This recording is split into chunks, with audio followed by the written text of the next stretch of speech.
to Danica Winters and to Heymont for being here today, and to all of you guys, thank you so much. I'm just going to jump right into it. Quick introduction. Danica Winters, who is a resident of Montana, as many of you guys know, is an Amazon best-selling author who has won multiple awards for her books of suspense, magic, and romance. Most recently, Danica was the winner of the Paranormal Romance Guild's Paranormal Romantic Suspense Book of the Year Award, and Chanticleer Media's Paranormal Book of the Year for her novel Montana Mustangs. We do have two of Danica's books up front, well, actually right here, to be signed if you want to do that, and we can sell them to you up front. And the new book is actually out today, right? Yesterday. Yes, this one came out. No, this one. Dust Up with the Detective. And yes. It's a beautiful book. Perfect. Okay. Now, Danica's agent, Lane Heymont, formed his own literary agency, that's Bias Literary Agency, in 2016. He represents a broad range of commercial fiction, including romance and its many subgenres, fantasy, science fiction, and nonfiction, and true crime. He is a member of the Romance Writers of America and the Association of Authors Representatives. Please welcome Danica. Thank you very much. Do we have to talk with mics? Can you all hear us? Probably mics are better, but it's not nearly as much fun. Okay, so on your card, you got two little cards. Just use one of them. Put your name and your email address on it. If you are interested in being on my newsletter, you do not have to, but it's kind of fun. I do random stuff, and I do Christmas stuff too, because I'm a girl. When you are done with that, I want you to flip it over, and I have a job for you. I want you to write your favorite meal. You get whatever, but be a little descriptive. So Lane and I have been working together about 18 months. I was with an agent before Lane. Do you guys know much about literary agents? Yes, no? Don't be quiet. No. Okay. Yeah, I'm very interactive with you guys. Is that a real one? He's, yeah, he's real. Yes. Oh, I'm sorry. Here, do you want to hand them back to them for me, bud? Okay, so I have the unique opportunity to say that my literary agent is my best friend, which was pretty unique, and we did not know each other before we started working with one another. But we have traveled quite a lot in the last 18 months. He has gotten me 10 Big 5 book deals. Oh, no, 7 and 3. Okay, well, about 7 and 3 in 12 months. 10 books in 12 months. 10 contracts in 12 months, which means I am manic. Okay, so the people that were at my last class, I also own a self-publishing company, self-publishing services here in Missoula. Lane is an advocate of it. We work together regularly with it as well. So if you heard me speak last time, this year I have written 5 books so far. I have a book due in 2 weeks for Harlequin, and then I have another 2 to write on deadline before the end of the year. So, crazy. And it's his fault. Okay, but I'm very, very lucky. So, I also am represented by Jill Marcel of Marcel Lyons Literary Agency. He loves hearing that. But it's just because we're just crazy busy and diversifying. So, what? What did you say? Because of what? Well, I'm diversifying. Oh, diversity. So, I am very, very pleased with Lane, though. Ha ha ha. Let me see. Better be. All those books. So I've actually, that would be my 3rd literary agent. Lane can tell you a little bit about how the literary agencies work, but for his company, he has quite a few foreign rights agents that he works with. So that sells to book publishers throughout the world. Right now, I think you have Spain, Eastern Europe, Spain, Italy, Eastern Europe, Germany, South America, Portugal. I'm working on Israel, Italy, France, and Asia, all of Asia, China, Korea, Vietnam. And China's getting big in the publishing industry, which you wouldn't think because they like to censor lots of stuff. Sorry. What? Shit, I'm getting past notes from the back. Oh, okay. That's when I know everybody's my friend. My friend. My friend. Okay, so who has written their little favorite meal? Anybody done? You're my man. Stand up and read me what you wrote. And this, I'm sorry. I'm sorry right now. Okay. Tempura, Japanese tempura, made with wild mountain vegetables. Ooh, that sounds good. Okay, that sounds amazing. I love it. Okay, so who thinks that is a well-constructed sentence? Oh, snap. You are good. I am evil. Sometimes I forget how good she is at her job. Really? Sometimes. God. Well, she's incredible, so you don't expect someone to be so incredible. All right, so I'm sorry. I totally picked on you because you were my friend. Okay. Now, I want you to, and the reason I had you all do that without instruction is because welcome to the world of being an author. Right? When you sit down to write a book, all you have is an idea. Favorite meal? Go. No pressure, right? And I spoke through that on purpose, so you are all distracted. That is absolutely the world of writing fiction. What comes out in your first draft?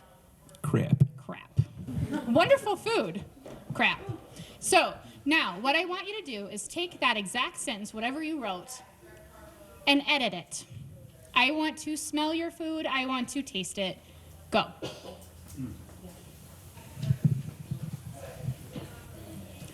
to know that it's on there. You normally do. Yeah. Doing that, can you say how you two met? Okay, so I just had a question about how Lane and I actually met. So I had an questionable literary agent before. Pseudo agent. And it was not a super productive business relationship, but it was a foot in the door for me. And business is business. You always do the best choice you can make at the time. So I had an agent. It was not conducive for business. She wouldn't speak to me for months and months and months. So we parted ways. I went to Dallas as part of RT, which is Romantic Times Convention, which is one of the biggest Book Lovers Convention. Oh, yeah, I always call it the wrong thing. Anyways, Book Lovers Convention, and there's about 5,000 people at those events. And agents were coming up to me. And they said, hey, I've seen you on social media. You have a very strong marketing background. I love your books. And it started... I did not know this. Yeah, well, funny story. Huh. But the agency he worked for was one of my top 4. And so I actually had queried his agency, which was the Seymour agency. And since then, Mary Sue Seymour has passed away, who owned the agency. So it's changed a little bit, but they're still a fantastic agency. Not quite as good as the Tobias agency. Of course. But I queried them, and I said, hey, I have a book offer from a publisher. I am needing representation. Are you interested? And I cannot see that. I'm so sorry. I'm pretty not blind, but... So I went to them in 24 hours after corresponding with them, I signed. Yes, Then 24 hours after that, she had to deal with Harlequin. I did. Boom. I went from a mid-list publisher to Harlequin and Preempt, which was pretty That's cool. true, Preempt. Does The anybody editor. know what Preempt is? Okay, so Preempt is when a book publishing, one of the big 5, offers such a good deal that you don't go to auction with your book. Yes, so they give you a big advance, or they give you great distribution or a huge marketing plan or whatever, but they want you not to shop it around. Because what a good agent will do is take your book and go, hey, we have interest from HarperCollins. HarperCollins owns Harlequin. We have interest from HarperCollins. What can you do to make it better? So it's basically like selling a house. If you have a good real estate agent, they will get you the most money possible. Same with a great literary agent. And he literally got me the deal in a single day. Yeah, I mean, what a life changer. Pure luck. The editor happened to follow me on Twitter. Twitter. Yep. At a romance, I said, hey, I have this offer. Do you want to take a look at this book? She's like, all right, let me read it overnight. Next morning, she's like, I want this. I'll give you 3-book deal.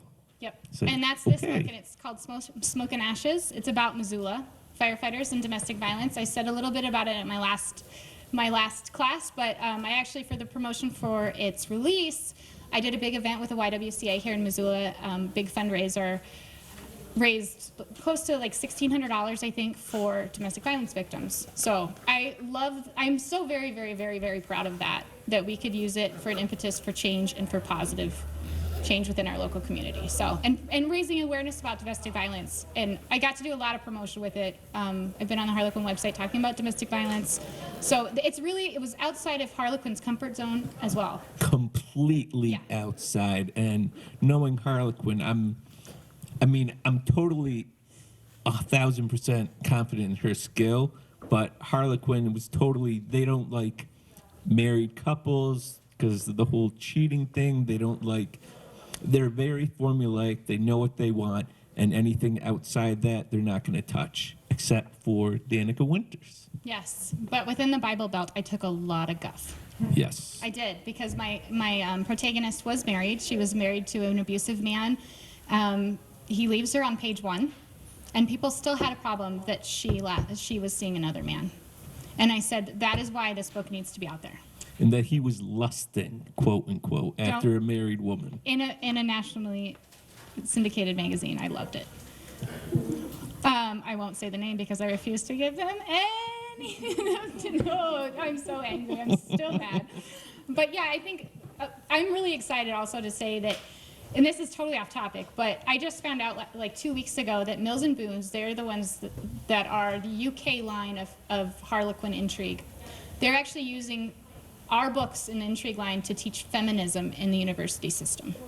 I am so excited. I am so excited about it. So it's amazing what happens when you sit down to write a book, because it can be a mechanism for change even when you don't intend it to be. I wrote that book on spec. That means I was not paid for it. I just had that book inside of me. I needed to write that book. It took me almost a year. It was very, very hard because it touched on those domestic violence issues. I did a lot of research for it. It was arson driven, so I also had to go and learn about how to make chemical bombs. Hi, FBI. Seriously. Yeah, I mean, but it was just such a cool experience, and every experience after that has been awesome, but that one was really the book of my heart, so, yes. It's sold in a day. Yeah, and it actually hit Publishers Weekly bestsellers list. Both of these have, or will, so. Everyone I've told the sales numbers to has been incredibly impressed. I've had editors' mouths drop. We don't talk about such things. We're in Montana, Easterner. We don't talk about money, and we don't talk about book sales. I'm from New York and Boston, and we're all a bunch of jerks up there, so. So I'm like sweating. I'm like, he talked money. Oh my gosh. Does anybody have any questions? I wanted to keep this as open and armchair as possible. It's a little hard with cameras, but. How many books had you written before that got published? So I actually started writing with Mamalode and with short stories. So do you guys know what Mamalode is? Nelke Governstein. So she's the first big opportunity that I had, and it was just a small like poetry piece. And then I wrote for a competition for a short story, and I won it. And they ended up printing that short story, and it made me thousands of dollars, and it paid for me to. We're not supposed to talk about money. Oh, mic drop. Don't use my words against me. Anyways, but what it ended up doing was being a stepping stone into something more, because what it ended up doing was empowering me and letting me find my voice. And I've been very incredibly lucky, but with luck comes crazy hours and ridiculously hard work. And we just got back from San Diego in July. Yes. Yeah. So the night before we were to fly, he was flying from Boston, but we knew we were pitching to Kensington the next day. And it was like 2 o'clock in the morning, our time, which means 4 o'clock Boston time.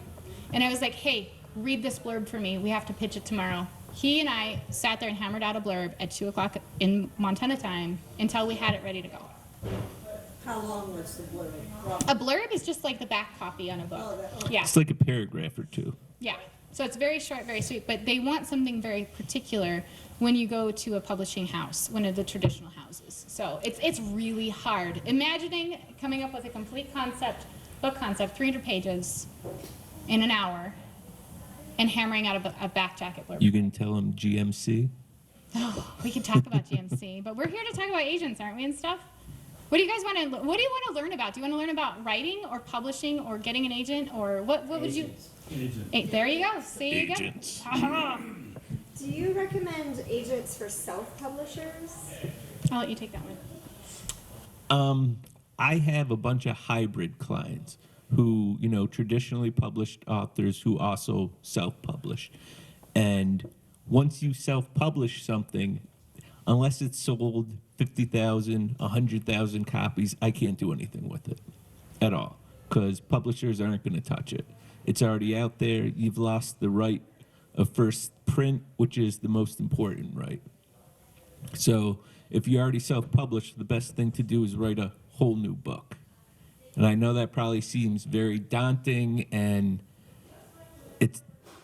the book is your baby, you want it out there, but it's business, and there's authors who've written 200 books. The first author for Harlequin, Carol Mortimer, who I recently just met, has 200 books. Yeah. And I'm sure that's so many she's forgotten half of them. Yeah. So, yeah. I'm sure of it. But with self-publishing, what often happens, and somebody said this in the last class, I tried to sell to a traditional house, I had an agent, it wouldn't sell, so I went to self-publishing. That happens so often because traditional publishing is completely driven by the market. Absolutely, 100% without question. That means if they say that puppies and firemen are selling, unless you wrote about a puppy and a fireman, you are not getting signed, and I don't care how good your writing is. But I've seen. Well, you can always start trends. You don't have to write that's true, two trends. but that's called lightning. Lightning in a bottle, actually. Yes. Wait, would you agree to disagree? In trying to find an agent, let's say you write something and it's romance, but it's also science fiction.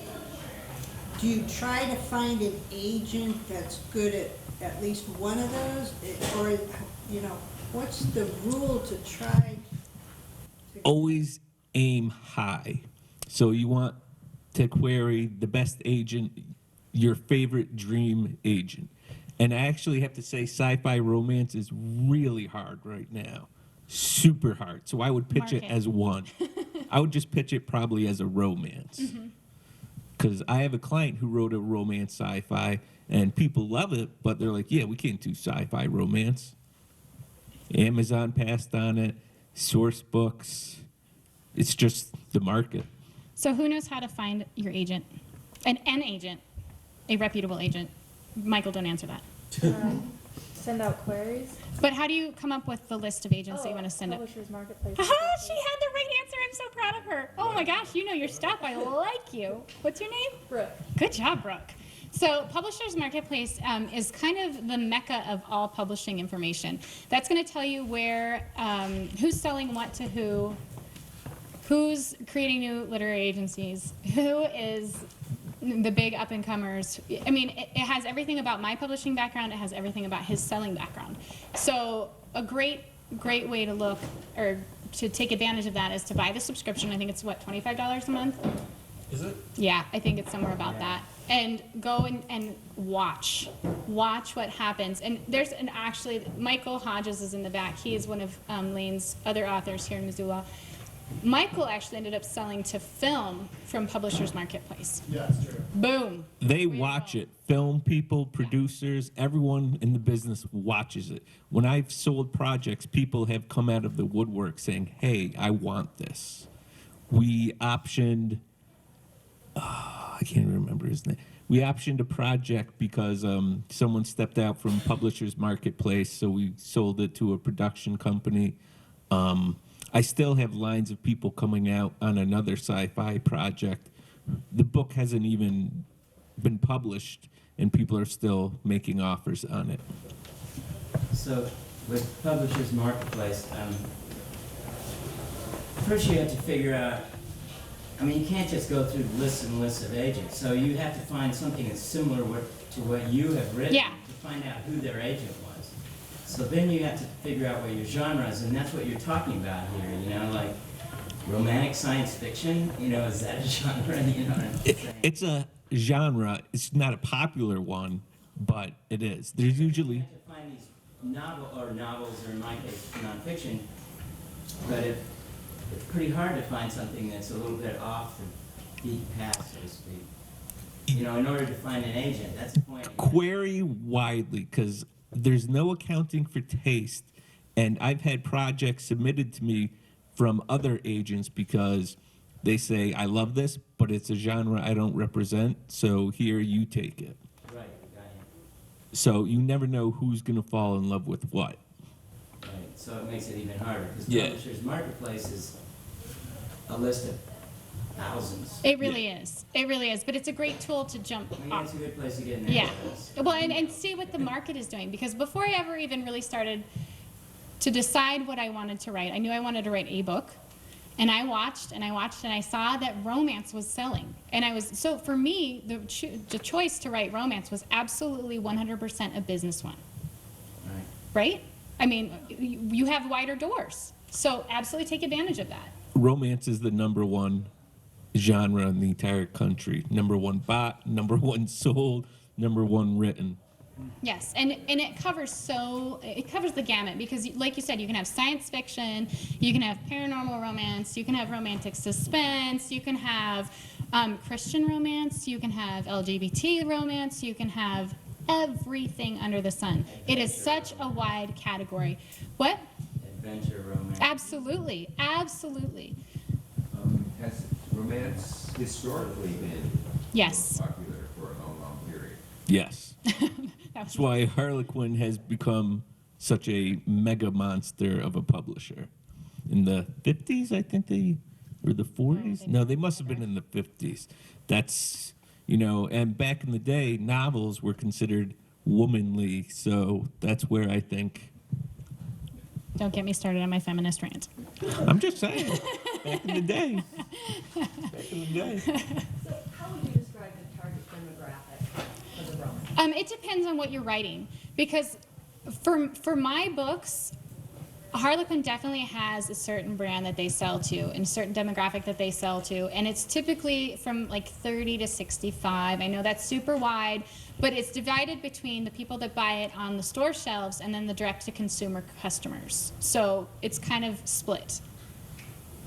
But overall, romance kind of is to every age, because there's even YA romance, which is kind of fun. I mean, think Twilight. You're selling from really 14-year-olds, 12-year-olds, all the way through 60, 70. Most readers of young adult are adults. Yeah. Brian May and I were just talking about that. He's somewhere yeah. So.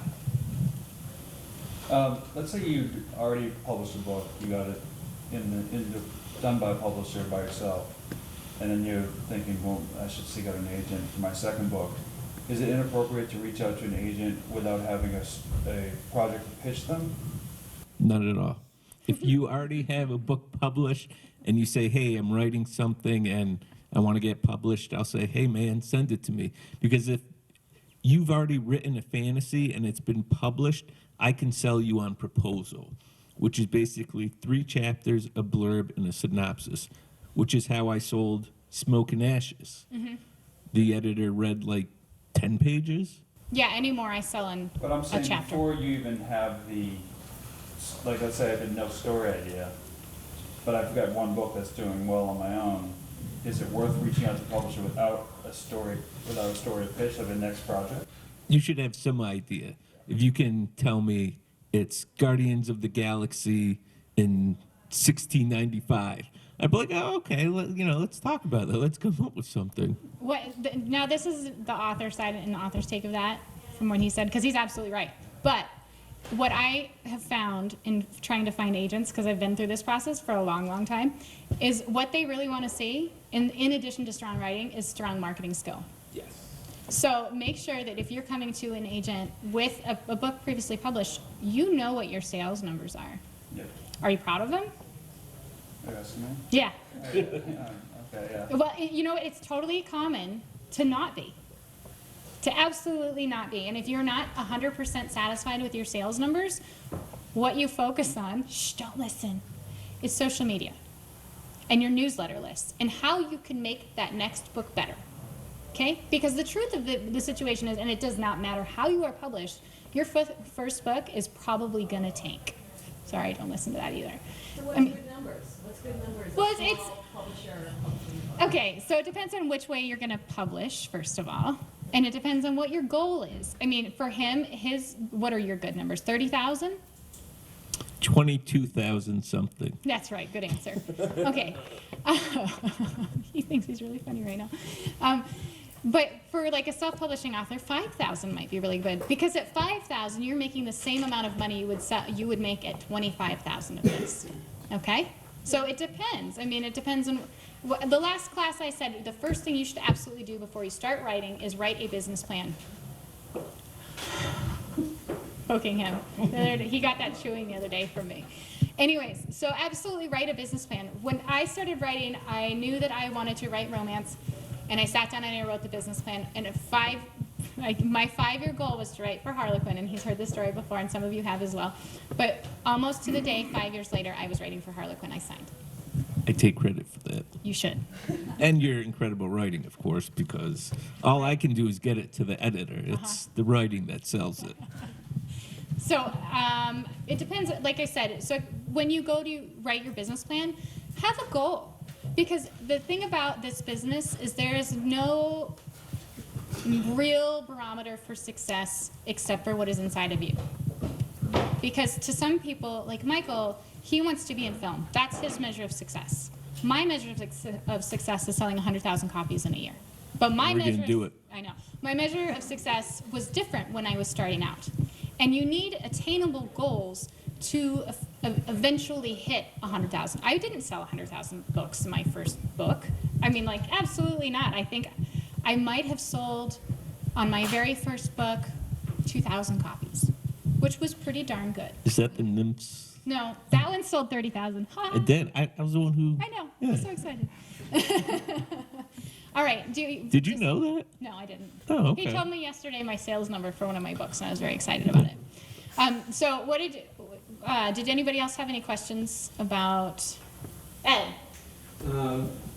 For Lane, this idea of approaching an agent with, having published one book, would that hold true for nonfiction as well, do you think? Absolutely. Nonfiction is all about your platform. All about your platform. I'm working with, I don't know if anybody watches Black Ink Crew on VH1, but I'm working with one of the stars of that to write a nonfiction book. And I approached her because I was watching the TV show, and I was like, I wonder if she has a book out. So I looked it up, and she didn't. I was like, I might as well reach out. So, I mean, nonfiction is all about platform. So if you have an idea and you have nothing, you could go to an agent and say, hey, I want this, I want to do it this way, and they might be able to sell you on the idea itself. Does everybody know what a platform is? A platform is that social media thing I was talking about, where you need to have a really strong website with a really, really obvious brand, high Twitter numbers, or high Facebook numbers, or high Instagram numbers, but it's pretty unicorny to get all three of those, so I say one.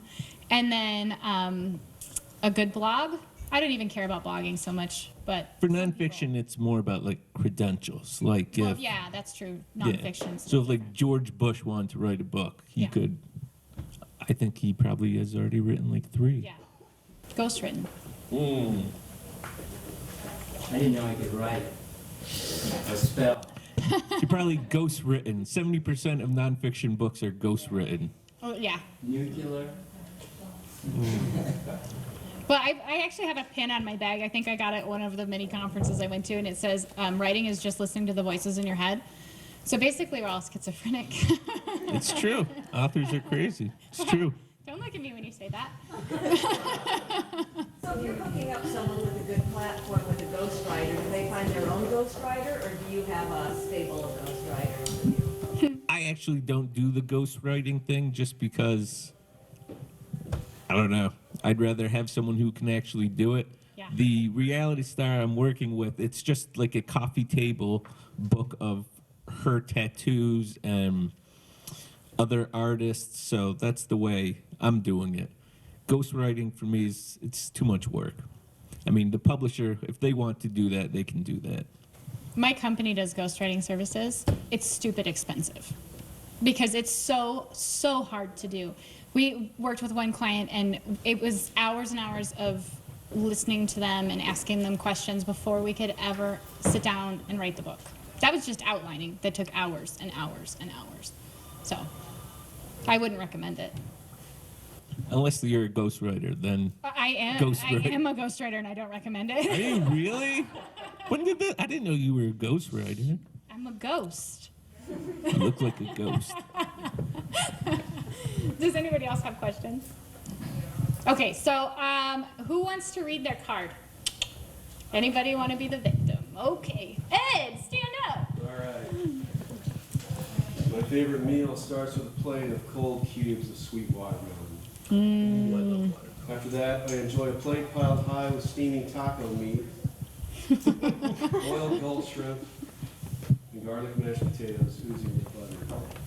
If my wife is present, I will also have a green vegetable. Good job. Can I hear your first one? That was my first. I just wrote my favorite meal and I was listening to you guys. Good job. Bullcrap. That is so good. Okay, you want to read it? Yeah. Appetizer is breading on the nuggets from Wendy's, vegetarian pizza or chocolate vanilla pizza, Alfredo pasta, and ice cream. Oh, I like it. I said breading on the nice one, just So one of the hardest aspects, I think, of writing a book and getting published and going to the agent or editor that you are seeking is actually editing your project. It is daunting. And I can't tell you enough, like edit.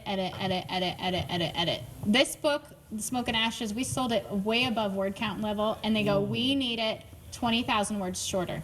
I think it was 30.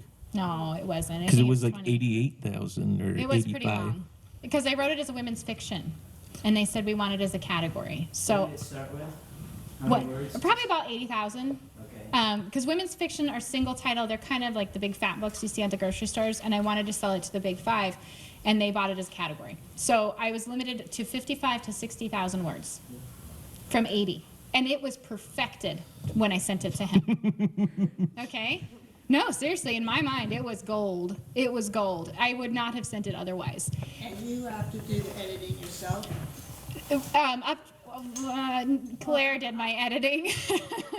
Miss Claire, she just retired from MSN as their copy editor, and she's one of the co-owners for my company, so she helped me along with that process. I always say, if you are just trying to break into this market, invest in a fantastic editor. That is the best money you can possibly spend.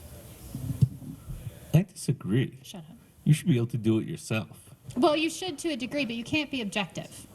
That's true. That's So, true. eh. Like I'm Sorry, horrified. let's talk about I'm you, horrified. your book, Lee. I'm horrified to find out Claire helped you with your edits. I thought that was all Danica. And that's why it's good. I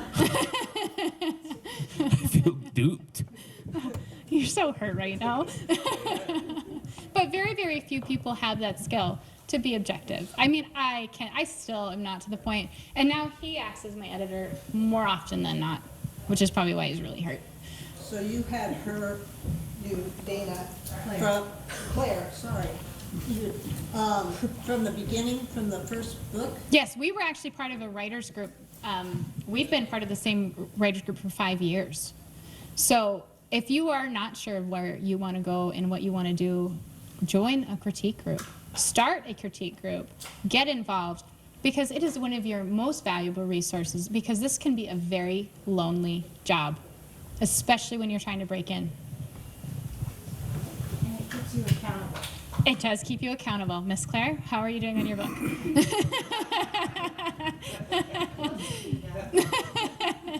And even Michael and I regularly meet for lunch and discuss what we're working on, and he has taken my wrath a time or two when he said, I just am so stuck and I don't know where to go. And I said, Michael, quit being lazy, go get on the paper, get it done. I don't want to hear about this film deal anymore. Go get it done. And that is not a lie. But you need that kind of support system and friendship with people to be accountable and to reach your goals. You really do. That's true. Thanks, Michael. Thanks for backing me up. Does anybody else have questions about what it takes to submit to an agent? I have a question for Michael. So when you're pitching to get a film made of your project, did you write a screenplay first, or? Actually, what happened was, as Danica mentioned, we were on Publishers Marketplace where they announced the book deal before it's even published. And what happened was my agent and I came up with a really good elevator pitch that just described the book. And we had actually 5 offers about it just from that one line. So, you know, sell a book and make a good pitch and you never know what can happen. Right. Yeah. And I'm going to add to that. We were talking about blurbs and editing blurbs and selling blurbs and submitting and blah, blah, blah. One of the most valuable skills that you can have in this business is the ability to write a blurb in an hour. I can't tell you the number of books I have sold because they were like, you know what, we like this idea, but we want it, less ranch, more mystery. We want an eligible bachelor. Can you get it into me tomorrow? Absolutely. You need to have, and the only way you can do it is by doing it and doing it and doing it and doing it. And it doesn't have to be, yeah. We need an eligible bachelor. Can you have it to us by tomorrow? Yeah, exactly. Well, if I knew where to look.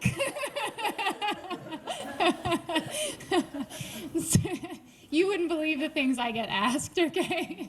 I liked when they were like, we need an eligible bachelor, secret baby, Montana Ranch. Secret baby. Billionaire bachelor. I'm like, in the same book?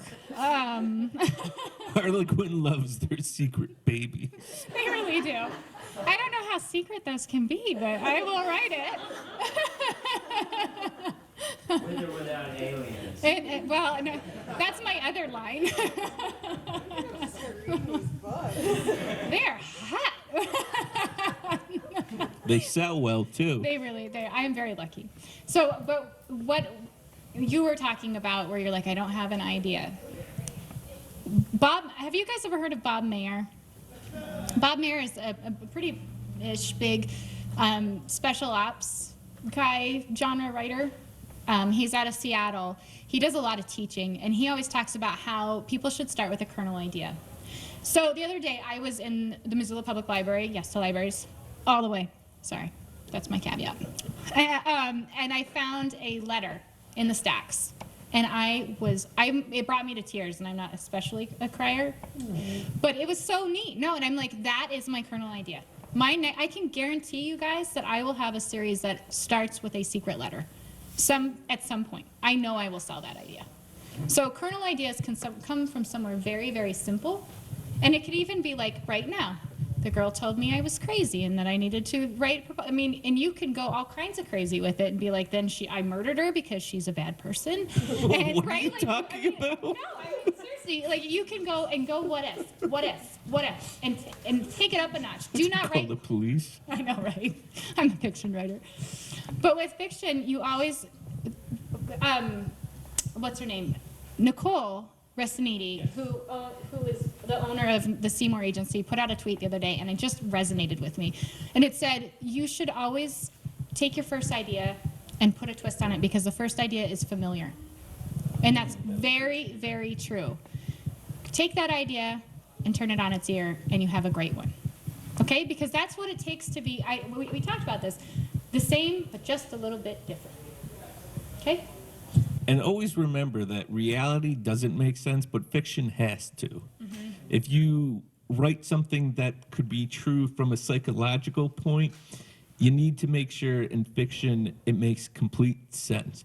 Because if you have someone who is strong-willed but in a domestic violent relationship, readers are going to say, well, why is she so strong-willed but in a relationship like that?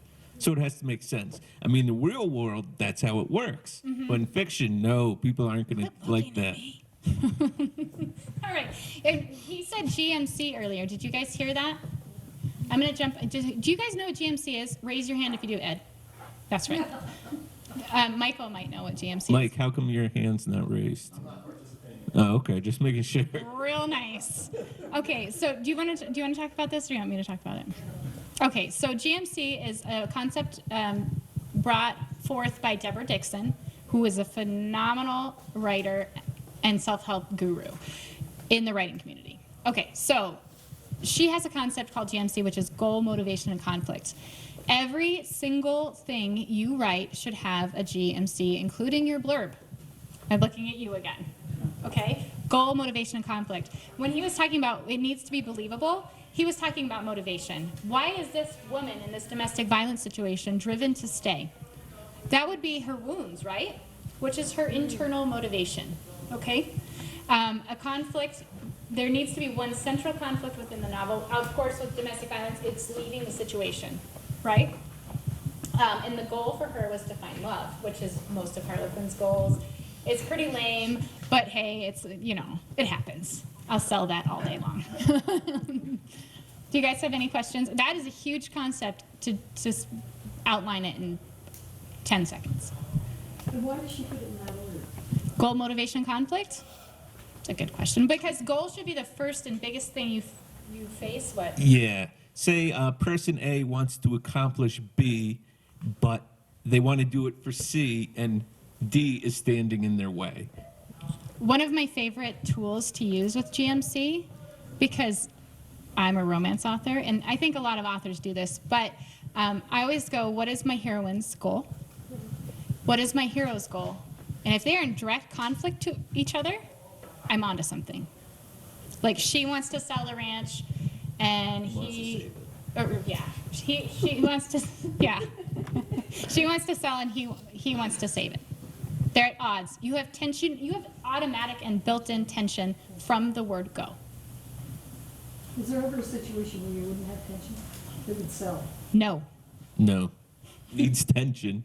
Every Conflict. single page. Yes. Everything should be tense. Even conversations should be, they say action. You can have action in a conversation about cheddar cheese. If people are arguing over cheddar cheese and it's pushing the plot along, every single word needs to matter. It needs to be there. I have a good story about cheddar cheese. We had to write tension in a class I was doing about cheddar cheese. Really? I did. Yeah, and they said, what would you write? And I said, you don't cook like my mother. You don't use enough cheddar cheese. Oh, snap. Done. There you go. You got tension, right? What else? So motivation, internal and external. Internal motivation is what drives, like, your secrets. On my last class, I said, why do you want to write? I have never had anybody ever stand up and tell me the truth. Ever. Why do you want to write? I want to, now snap. I want to make a difference. Period. The end of story. But when I started, it was because I wanted to make it a career. I wanted the money. Okay? And to be famous. I didn't really want to be famous. Yeah, It's still hard. A lot of stalkers. Mm. You don't It's even true. know. So, no, and it's okay to want to get into this business to make money. And it is okay to get into this business to want to contribute to society. Because, I mean, at 18, I was diagnosed with cancer. I knew that I could possibly die. And I was like, what can I've done nothing. I've done nothing with my life. I want to be a writer. So ridiculously hard. Such a crazy dream. It took me a long time to finally realize it. But then when I put the pen to paper, I wrote my business plan, and it was go. There you go. Do any other questions? Who wants to admit why they want to be a writer? It's what keeps me alive. It gives me Yeah. joy. Absolutely. Because nothing else really makes sense. Isn't that true? It's my core. And it's your escape. Yeah, and that is a common theme amongst all writers, is it is your escape. Joy, and a lot of people think, and a lot of people know the truth. I like that. What would you? You want to be heard. You want to contribute. You want to make. I want to be heard. I want someone to hear the words I have. Yeah, that's really cool. I like that. Did you have your hand raised? Yeah,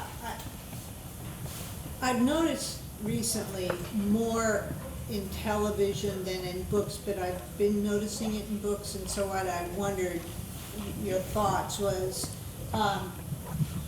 they're seeming to ramp up hugely the extreme.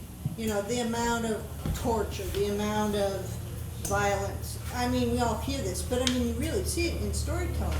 You know, it's like, and what I wondered is is there still a huge place for work that doesn't, doesn't ramp it up that much?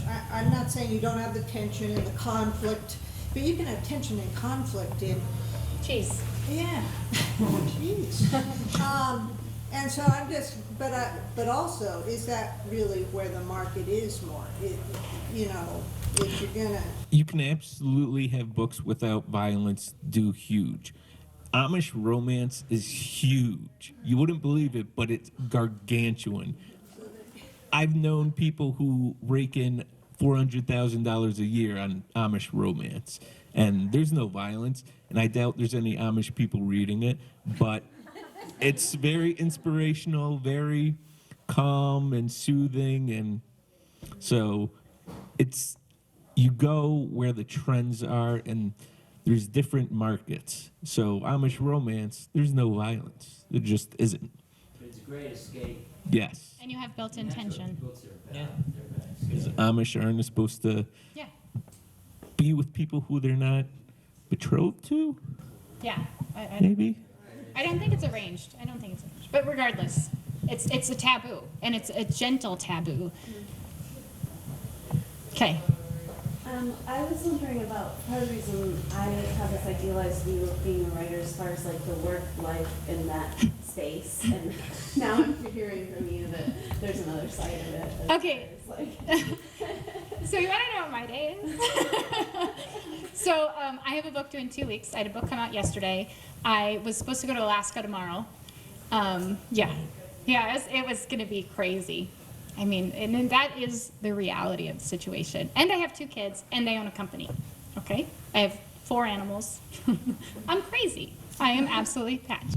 It's true. Most authors go crazy, and a lot of my time is hand-holding and dealing with texts and phone calls, At 2 a.m. hysterical crying, No. and yeah.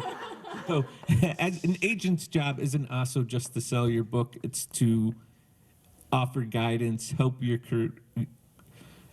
guide your career, and that's what a good agent will do.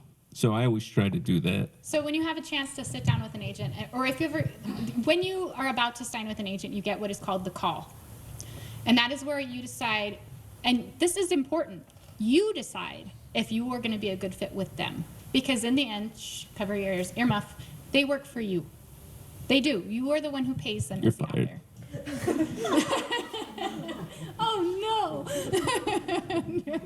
No, but you need to make sure that you have complementary personalities, because I've had an agent, it was a female who was very busy, and we had different ideology. She was very Christian, and when I came to her with my concepts, we did not fit. Okay, but I was so desperate to sign with an agent that I took the deal, and I should not have taken the deal. I should have gone somewhere else, because what it ended up doing was costing me probably about 1.5 years in my career.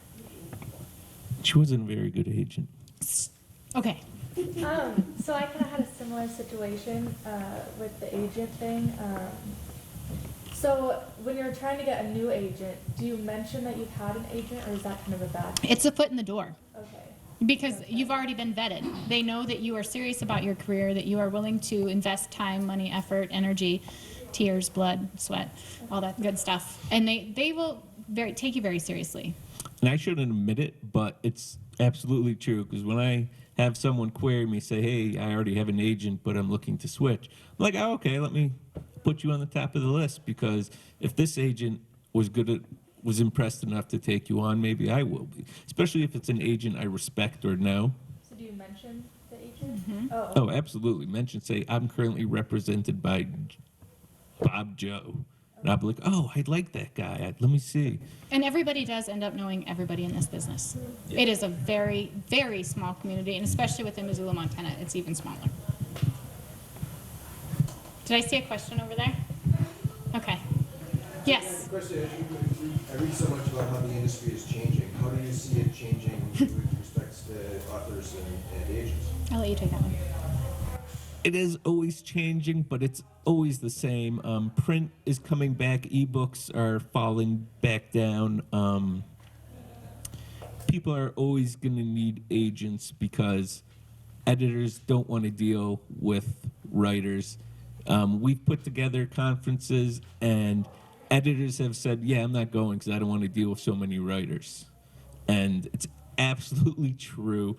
And you'll see big-time famous authors saying you don't need an agent, but that's because they've been doing it for 30 years, and they're besties with their editor. There's a lot of women inside Harlequin Intrigue that do not have agents.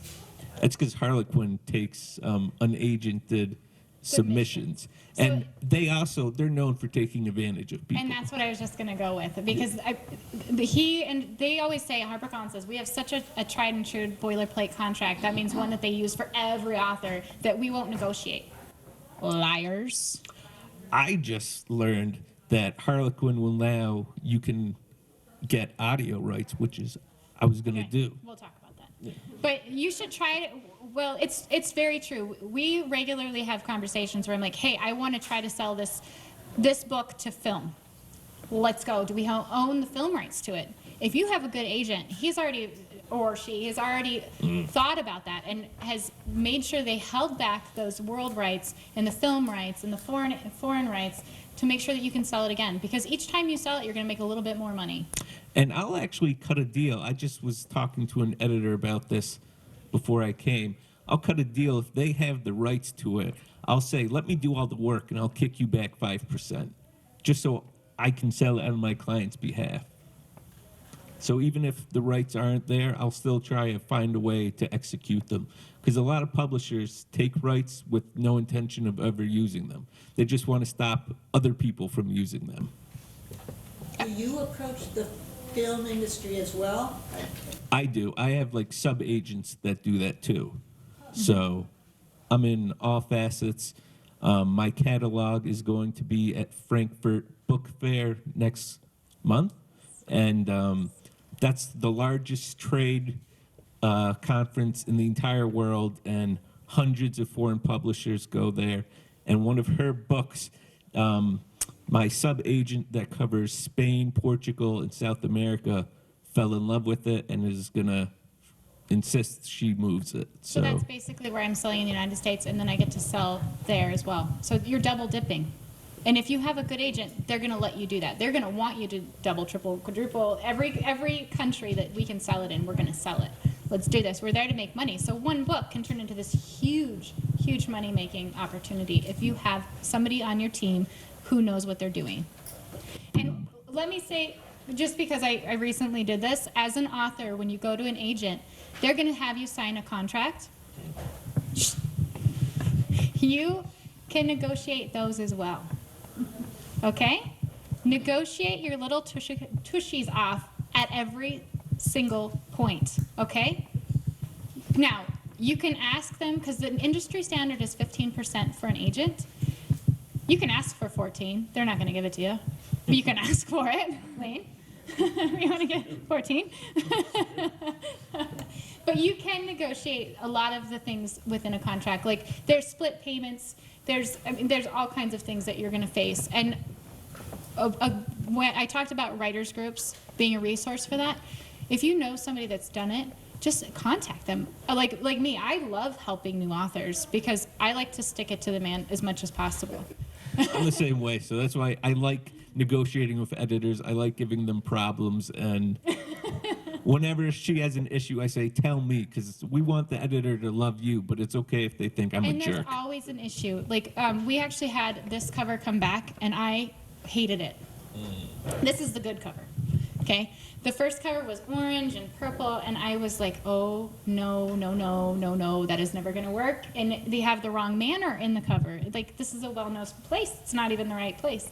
And so he had to negotiate them changing the cover, which is unusual because once you get a cover, it is your cover. I don't even get the Harlequin ones until the public gets them. We find them on Amazon. Yeah. That's how we For find reals. them. Yeah. So true. So what is the average royalty for an author? Let's say if a book sells for $20, in general, how much is I'll let you answer the that author going to get? And then the agent gets 15% of that? It really, really depends. The percentage for hardcovers is higher. The percentage for paperback is smaller.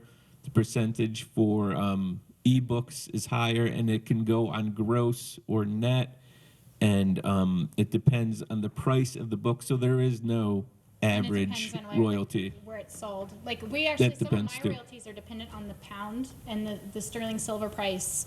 And I mean, it's UK. crazy. Yeah, the breakdowns that you get. On average, for these type of books, you don't make a whole lot on a paperback, but on your digitals, you're going to make more. And that's why an advance is so important, because that you're getting paid up front, and most books don't earn out their advances. So it's better to take a $10,000 advance than say get all the royalties, because all the royalties could equal $1,000. But if you took that $10,000 advance, that's $9,000 that you would have never gotten. And that's why it's important to have an agent on Yeah, your site. and they used to make you pay back the advances, but not anymore. Yeah. Yeah. Tell me to go back themselves. Is there any other questions? Yeah. Do you mind going back to, but now talking about film, being pitched an idea by someone who's going to I'm going to self-publish a series.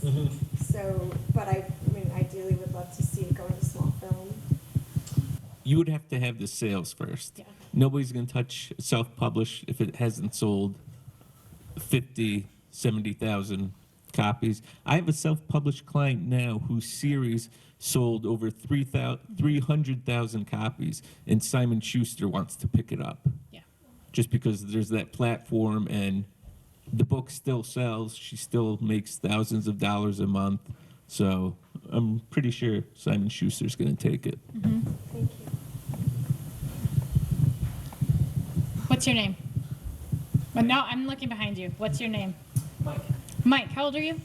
24. Okay, have you ever heard of Wattpad? Wattpad? No. Okay. Has anybody else, don't raise your hand, heard of Wattpad?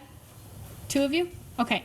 So the reality of the publishing market is it's constantly evolving. Certain things are true and will always be true of publishing, market being number one, market trends. But some of my friends broke into publishing because of Wattpad. I always forget Wattpad, and Sourcebooks constantly stalks Wattpad. I don't do Wattpad, but I wish I did. Okay, I think so, it's like self-publishing, isn't it? yeah, so what Wattpad is it's actually a phone app, and people go on every day, it's like a journal, and they write the story. And they generate new content. It doesn't have to be perfect. It doesn't even have to be edited. You go in there and generate content every day. I had a friend that from Wattpad ended up selling to the Big Five and making hundreds of thousands of dollars because of Wattpad. Boom. Yeah, it is actually really cool. And I bet the owners were at Dallas last year, and they were super cool. Yeah, I would totally recommend it if you just kind of want to play around and like tell a story. If you just want to be heard, use Wattpad. Generate those followers, start gaining a platform, and doing it in a productive way. I'm not one for self-publishing, to be honest. I think money should go toward the author. So I would suggest using Wattpad, because I know Sourcebooks, who I do business with and am good friends with, they look for authors off Wattpad. I wish I still had it on my phone so I could show everybody. It's a cool little app. I didn't realize it was a phone app. It's like, because it's just a small amount generally, or? Say that again. Like as far as like it's not actually, they're not seeing it as actually published. So they actually ran into copyright issues last year with Entangled because of Wattpad. So what they ended up doing and how they got around copyright law with Wattpad, because it is officially already owned by Wattpad, is they ended up changing the names of all the characters. And now those books are at Barnes & Noble. I saw them yesterday. Entangled Teen? Mm-hmm. You'll know which one I'm talking about. I'm not sure, really quick, you say Watt? Watt, W-A-T-T, pad. So along the same lines, what about, well, I'm kind of in a situation where I'm talking to Outside Magazine, and they are interested in pieces of this work that I've done. But then, what do publishers think if pieces of it have been already out there? The serialized, serial No, more rights. like just, I'm into nonfiction. Mhm. So some of this is a high adventure at sea. Mhm. and they're interested in one piece. Okay. So does that, because when people buy your That'd be licensing work, they're buying, I mean, they own it after that, right? Yes. So- Depends what rights you give them. Well, the question is, am I gonna screw things up? Not necessarily. Oh, that's nice. So, I mean, it's really I would need to see something. You would need to get everything in writing before you could even consider from the magazine. Okay, that's what I was curious about, okay. So you need to define exactly what you're giving them and what you still have and what you can do with what you still have. Because there's non-compete clauses where, say for example, if she ever writes romantic suspense, it has to go to Harlequin first. Yeah, first rights of refusal. So Yeah. any way you look at it, you gotta get an agent. Yeah, basically. Yeah, that's the way I look at it. A lawyer is like Get out of having you. And then an IP lawyer can help you, but publishing is such a unique, funny business. IP lawyers may not always know the nuances. Yeah, that's your job, is to know the nuances. Yeah. Yes. So the way we were planning on getting around sending the romantic suspense to Harlequin is by writing it over their word limit. So it would not be appropriate for the line. Yeah, we're working on selling single title to the big five. So we're actually selling on blurb proposal. So it isn't even written. So I'll just say, oh, it's going to be 90,000 words. If they buy it, then it'll be 90,000 words. If they don't, it's going to go to Harlequin at category length. 4,000 words.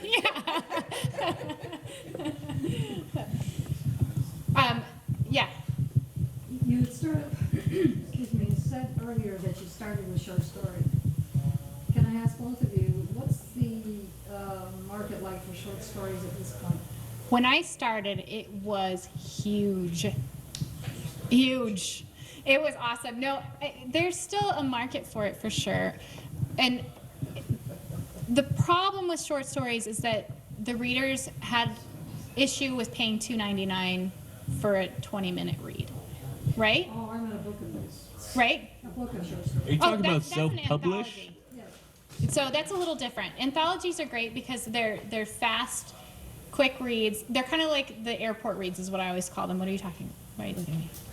Because you were talking about short stories and that they were $2.99 and Well, yeah, I was 5 years ago asking. they were. Oh, okay. So you're talking about self-published because, like, I know Tor, one of the big fives, they have a website called Tor.com that buys and sells short stories. Actually, I think their short stories are free. They just put them up on their website. Yeah.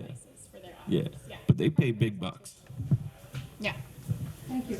But they're a great marketing tool. Is kind of what we can go off of that is because what it ends up doing and what I use mine for anymore is just to get a reader and that likes my voice, that wants to read what I'm putting out because they like how I can bring them the story. So it's a good tool. Any other questions? Can you talk about, if this has anything to do with it, what about doing book tours? Yeah, well, I know what you're talking about. Agent organize that? Do you? No, agents don't have anything to do with that. Well, you do sometimes, I guess. On a rare occasion, do you? When I was going to Alaska, he would call the publisher and be like, "Hey, we need 10 copies of so and so for. I know it's advanced, but can you do it?" Who sets up your blog tours? Are you talking about blog tours or like physical book tours? Like an ebook, probably. Okay, so you're talking a blog tour. We regularly talk about this because at a point, blog tours were really a great way to promote your product, your book, because nobody else was doing it. Now, I actually had a blog tour stop I owned because I wanted to see what was coming through the gates, and it was a great tool for me to see what was selling. That's so conniving and smart. Wow. See, No. always impressed me. Whatever. That's a good No, idea. But the truth of it is you're going to spend so much time, and when your book releases, it is intense. It is a lot. You're going to invest thousands of dollars into marketing. You're going to be traveling, hopefully. You're going to be doing book signings. You're going to be teaching classes. The last thing you want to be doing is sitting behind the computer writing a blog post for a blog tour company that might get 4 hits. You know, because you're not guaranteed to be in any particular blog. Now, that doesn't mean that I don't go and do blog stops. I absolutely do. But I only do the ones that I know are going to be big hits. Like, So You Think You Can Write for Harlequin. They have millions of hits a month. Of course I'm going to write a blog for them. I do Books and Spoons. They're another big blog spot. So yeah, I'm going to stop Smart Bitches, Trashy Books. Yeah, they're hard to get into though. Smart Bitches, Trashy Books. They're a great website. And then Romance Times, they're finicky. So if you can get into high yield blogs, it's worth it. Otherwise, don't waste your time. And one thing I do on all of my book releases now is I do ads on social media sites. They don't always work, but what I look at it as is just a brand relevance campaign. So people see my book on Facebook. They may not click on it. I don't care if they click on it or not, if they buy it there. But the next time they're in the bookstore, they're going to click on it, or they're going to pick it up because they've seen it before. Facebook ads have been doing really well. I don't know about for you, but for everyone else. Well, they do. Yeah. Boom, boom. This is why we're friends. No, they do really well in brand awareness. Okay, so Sales, it's not always all about sales. Yeah. Like she's saying, brand awareness. The most powerful tool is still word of mouth. absolutely. And so when you're starting to write and we're talking about platform, we've been hammering on platform this whole time. Platform. What you need to really concentrate, especially like if you've done a book before, is creating and generating a newsletter, creating and generating a street team. I have a fantastic street team, and I talked about it a little bit before. They're my very mega fan readers. I send them t-shirts, I send them coffee mugs, I send them because I know that one of them will sell 100 of my books. Way better than any Facebook ad, way better than anything else. So I really treasure my mega fans. I take care of them.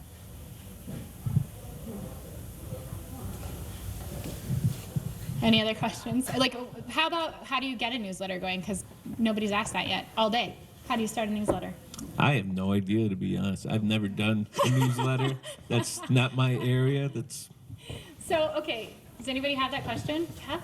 So a newsletter, a great way to start is by doing events like these where you're teaching, all of you have a skill set. Everybody in this audience has a skill set. Take advantage of it. You know something that nobody else knows. Get involved. Get out there, start generating content on your website that has to do with your level of expertise. Like you said, you want your voice to be heard. What is it about? Is it a memoir? Is it a self-help book that you're kind of thinking about writing? Closer to a memoir. Memoir, okay. So you have people in your life that definitely would be interested in learning more, right? There's your start of your newsletter. And then every time you talk to somebody, be like, hey, would you like to be on my newsletter? And that's how you start kind of a grassroots campaign. And when you hit about 500, then you can outsource it to a PR company, which is what I do.